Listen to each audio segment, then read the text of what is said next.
friendship. Meron po kami isang OJT, si Jobel. Hello po. Nabanggit niya may sakit pala nanay niya. Ano sakit ng nanay? May TB po sila. Kaya paano niya na-detect? Ano po, nakailang x-ray po si mama. Pero, naglagay po kami ng second option. Pero po yung last po na x-ray na is lumabas po talaga na may TB si mama. May TB. Mapayat na siya, gano'n? Opo, sobrang payat na po niya. Bigla ang bagsak na po talaga ng katawan niya. Yung sa potassium rin po niya is bumaba rin po yung potassium niya. Ilan taon na siya? 50 years old lang po si mama. Okay, sa isang katulad niya ay kailangan nating tulungan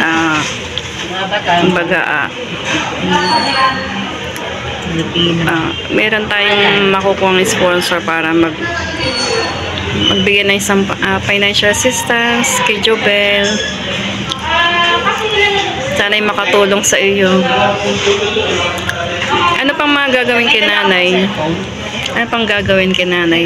Ayun po, kailangan po niya mag 6 months na gamutan. Hindi ko pa po makukuha yung result po ng suplema niya para po sa tahan siya ng gamot for 6 months.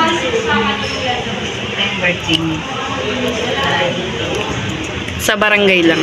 Saan tayo hingi na gamot? Ang titipan pa po namin kung ano po yung magiging reseta kay mama if meron pa ito sa barangay or sa emergency po. Panganay ka ba sa inyo? Opo. Isa rin pala siyang panganay kaya iniisip niya yung kanyang family. Lalo na sa sitwasyon ngayon, may sakit ng kanyang nanay. Si tatay nasaan?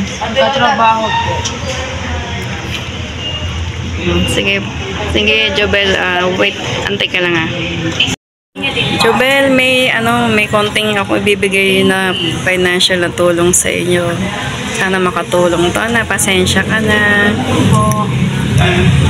Salamat po sa aking kaibigan, ma'am sponsor. Thank you, Jobel. Thank you sa interview. Bye.